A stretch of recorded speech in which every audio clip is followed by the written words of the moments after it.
Hi everybody, welcome back to World History. So we're doing Chapter 15, Section 2 today. The Spanish and Portuguese colonies in the Americas. Go ahead and get your notes out and let's get started. So, ruling the Spanish Empire, by the mid-1500s, Spain owned land from California to South America.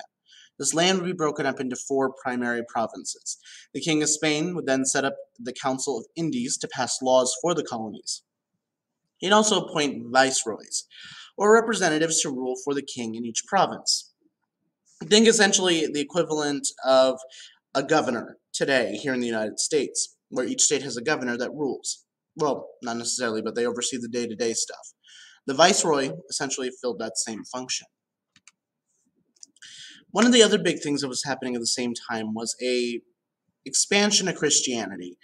And this gained a following because it was just as important as gaining land for Spain. The Catholic Church worked with the government. As land expanded, so did Christianity. Spanish missionaries throughout what was controlled by Spain in the New World even forcibly imposed European ways on Native Americans. This included cutting people's hair, forcing them to wear European clothing, forcing them to speak in Spanish instead of their traditional languages. This was a huge step towards destroying these Native American cultures.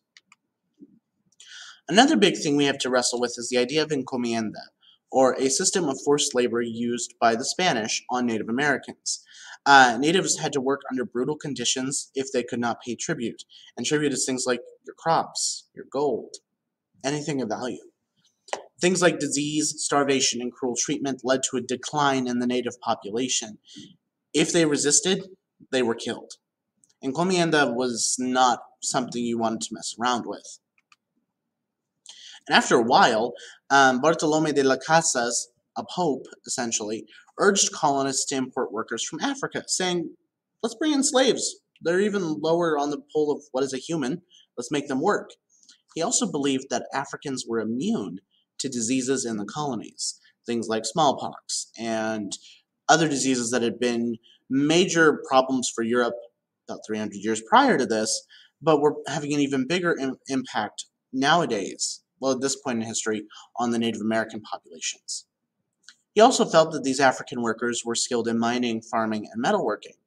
This importing of slaves would further the brutal African slave trade that we'll talk about later on this chapter.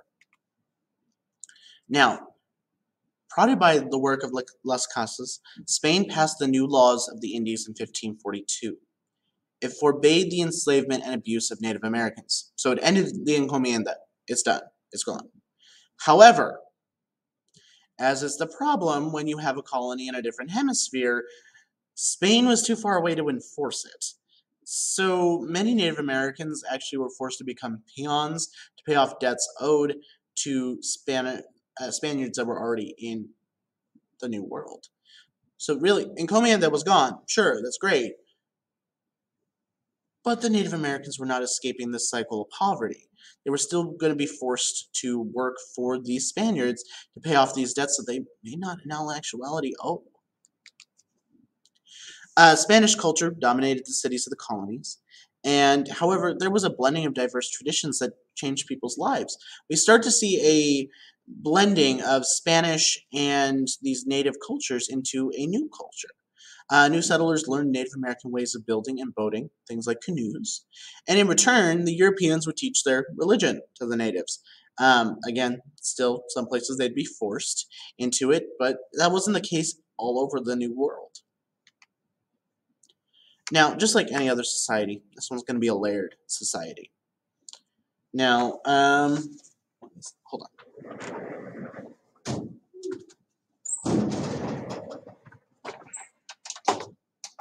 Welcome to Time to Doodle with Mr. Christensen. So, in your notes, hopefully you can do this, or if not, we're going to do this on a separate thing. I need you all to draw a triangle. This is going to represent a social hierarchy. So, in this layered society, we have three different groups. So if you're still following along drawing, it's going to look like this. So, at the top, we're going to have the Peninsulares. This is our Spanish-born people. Our second level are going to be the Creoles. These are American-born descendants of Spanish settlers, meaning they're still of pure Spanish heritage. And then our bottom layer is going to be the mestizos and the mulattoes. So, and those groups of people are of Native American and European descent, that's the mestizos, and the mulattoes are of African and European descent.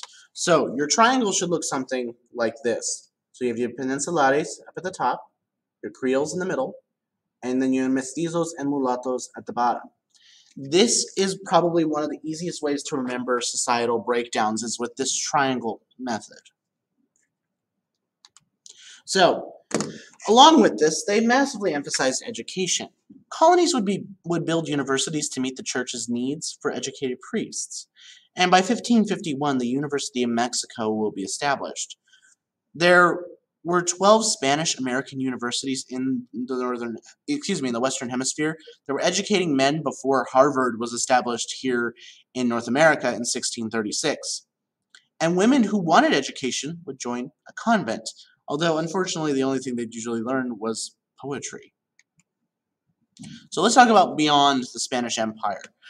Portuguese nobles started building towns, churches, and plantations specifically in Brazil. Brazil is going to be a major Portuguese colony.